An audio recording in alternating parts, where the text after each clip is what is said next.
Hey guys, welcome to my investment reallocation video where I share with you my plans for the new year. So this is part of a series of videos that I'm doing where I am resetting my entire life, and for this video, for this channel, most of the focus will be on financial things. So for this week, we're going to do my investment portfolio.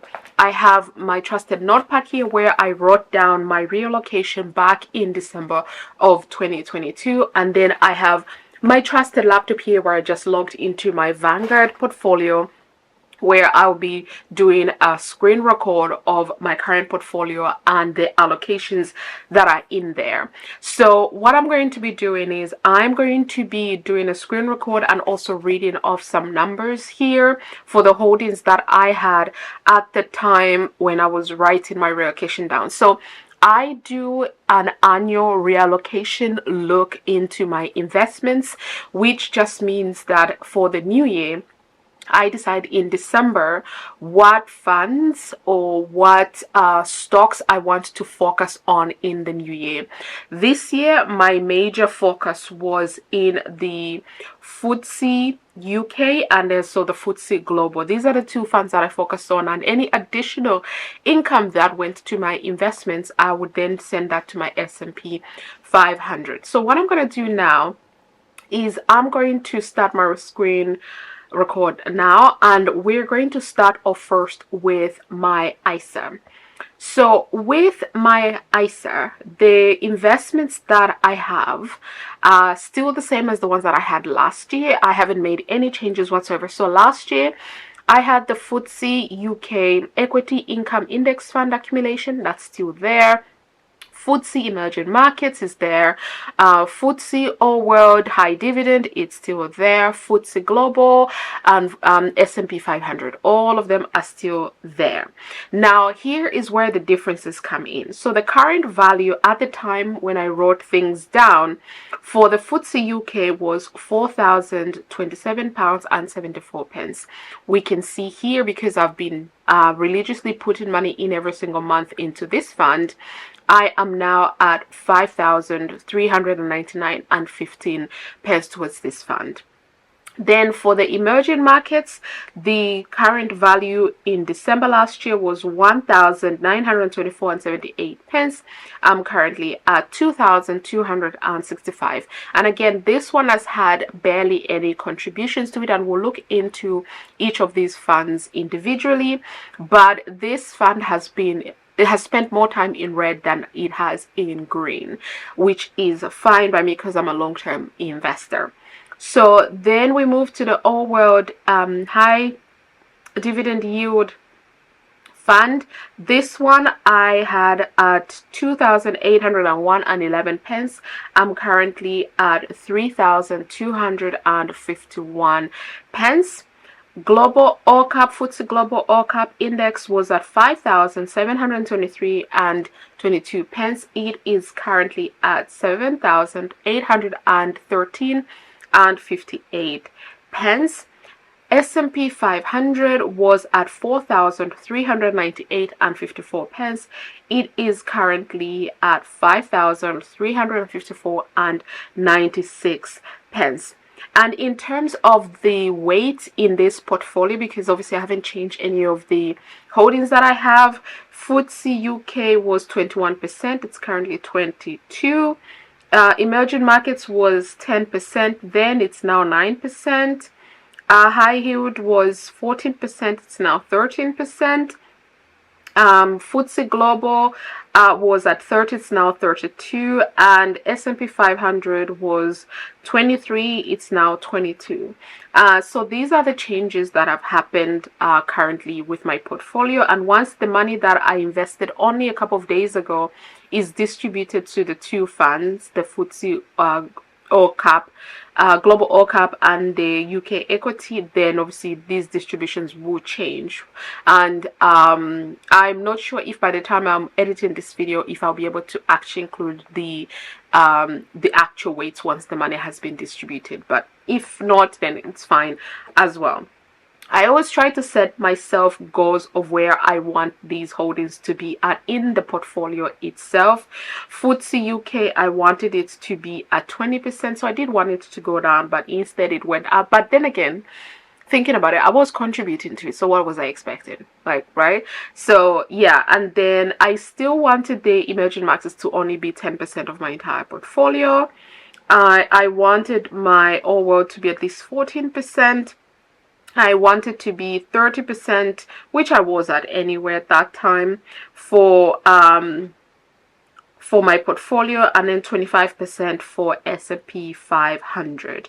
So we can see I'm still a bit off where I wanted to be, which is still fine, but this is where my portfolio is right now. I can't even remember what the value was at the time when I took these numbers, but maybe I'll calculate them quickly. I have my calculator here, so maybe I can do that, or maybe I'll do a screen record.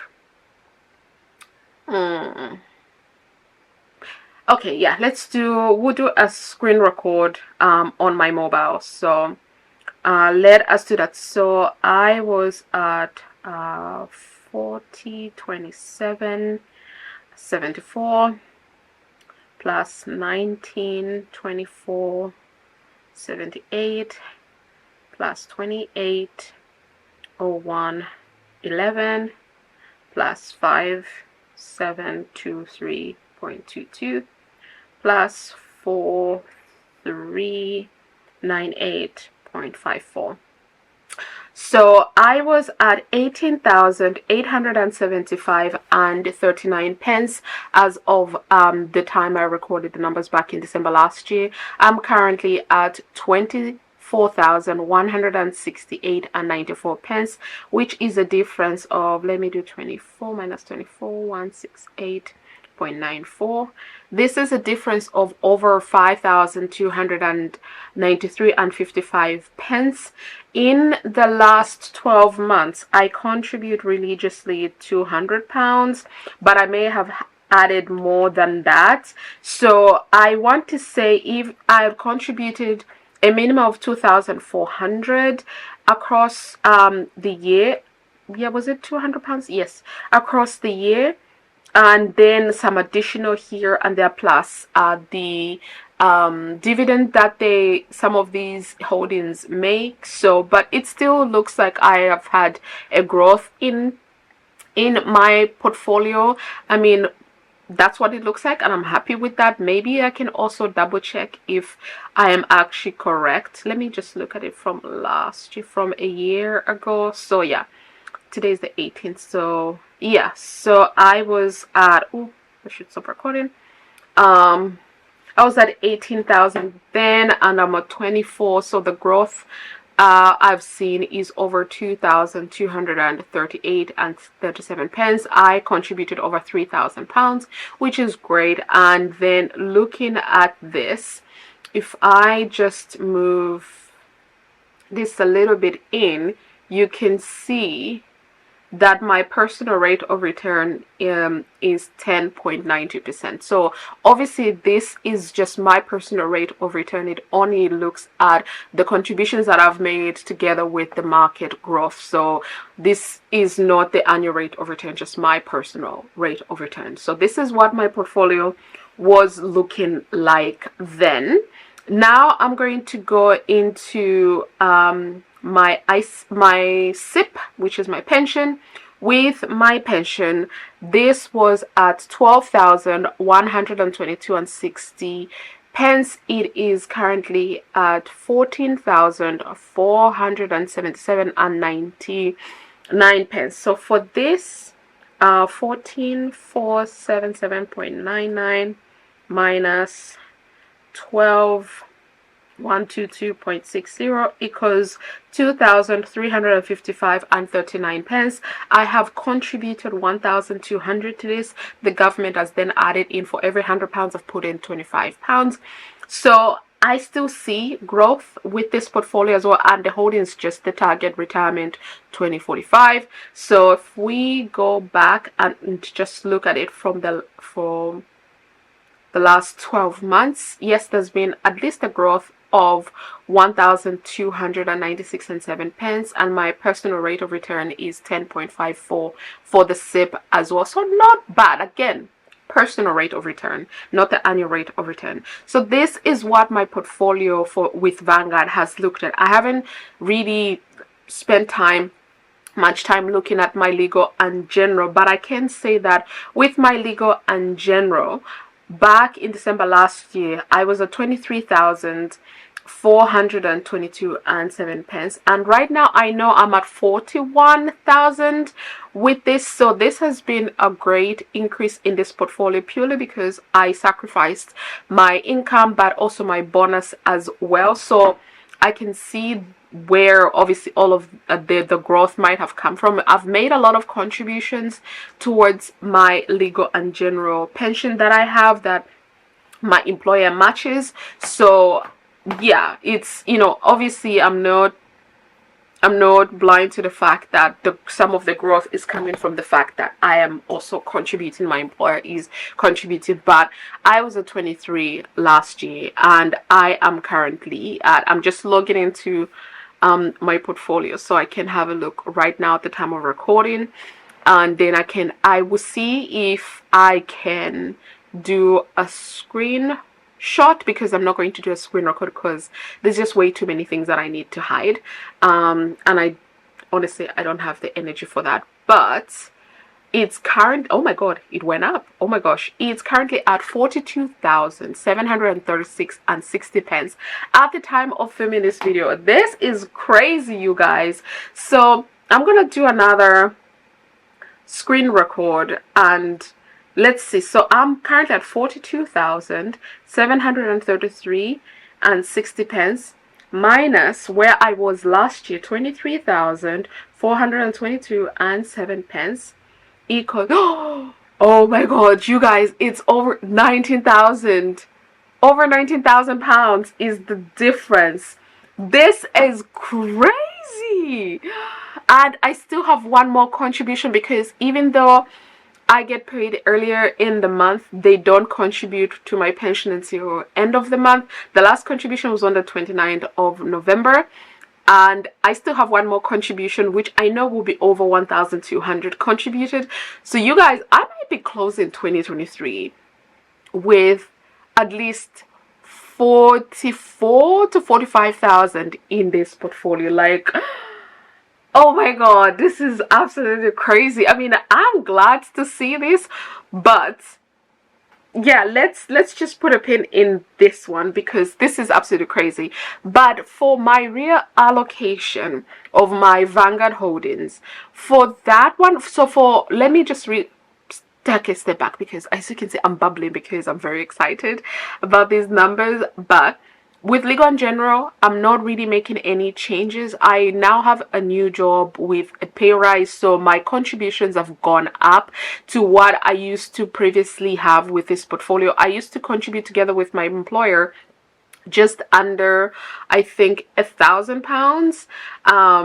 Actually no, just over £1,000, all the way up until September. I was contributing just under £1,000, and then from October onwards I started contributing more than 1,000, and then I made some more salary sacrifice in the month of November, so that obviously went up with the pay rise, even contributing even more. So with the work pension, I'm not going to touch that. There'll be no reallocation of any funds. I'm happy with what I am invested in, that legal and general is managing for me, so I don't have any intentions of changing that. So I'm going to leave that alone.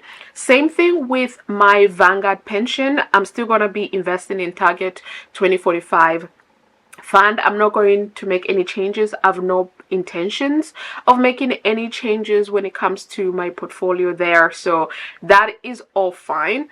And then if I go to my ISA, I want to actually make some changes to the ISA, not in the holdings but in the contributions. So I have just been contributing to only 2 funds, and that, like I said, was the UK equity and also the global FTSE. But now, moving into the new year, after the actually I don't even have to wait after the money has cleared, but because the direct debit has already left my account for January, starting January 2024, I am planning to change which holdings I want to contribute to. So the FTSE UK equity index fund, that one I'll only be contributing the additional income that I have. I'm going to be dedicating money going to the emerging markets, to high dividend yield, and the S&P 500. So I think because I focus on the other two in 2022, in 2023 I'll focus on the other three, but additional income that I have, I will contribute to the global all cap index fund as well as the UK equity index fund as well. So that is what I am planning. I am not making any changes towards, I have another general investments account with my employer, not planning on changing anything with that. I think the contribution, I've increased it to 150 a month, so I'm not changing that. That will stay the same. With free trade, I'm not touching that. I'm even thinking about moving my free trade portfolio somewhere else, but I haven't made a decision yet. I closed down my eToro this year, so I don't have a eToro portfolio anymore. Coinbase, I'm not touching any. I really did not invest in anything in Coinbase in 2022, but I did add in just last week some money because I had additional money in my budget, so I did that. And then with Plum, previously this I was investing on behalf of a family member, but now I'm investing for myself, so took out the money, paid the taxes, and now I'm just focusing on investing for myself. For that one, I am mostly into funds that Plum has, but I've added BP as the only stock that I have right now. In 2024 I might add more, but we shall see. But otherwise, with my investments reallocation, I think I am good with the changes that I'm going to make to my Vanguard, and then everything else could stay the same with minimal changes. Yeah, I think I'm gonna stay the same. And then just to end off this video, I had a goal to reach 75k invested in all of my funds, and I broke them down as Vanguard ISA 25k, Vanguard SIP 15k, Legal and General 35k. I was able to achieve 35k back in June of 2023. I haven't reached 15k in the SIP, but I'm currently at 14, and then Vanguard ISA, I said 25, I'm currently at 24. So I haven't reached those two other goals yet, but I'm not far off, so I know I'm gonna be reaching them real soon. Not sure if I'm gonna make any plans yet on the goals that I want to focus on. I mean, I already have the goals for next year and my focus on all of them, but I don't know if I'll be specifically going beyond that as well. For now, this is okay where I am, and I'm very happy with the progress that I'm seeing in my portfolio. So that is it. That is all I wanted to share with respect to my investments reallocation. I hope you enjoyed this video. If you did, please give it a thumbs up, subscribe if you haven't already, and I'll see you guys in my next video.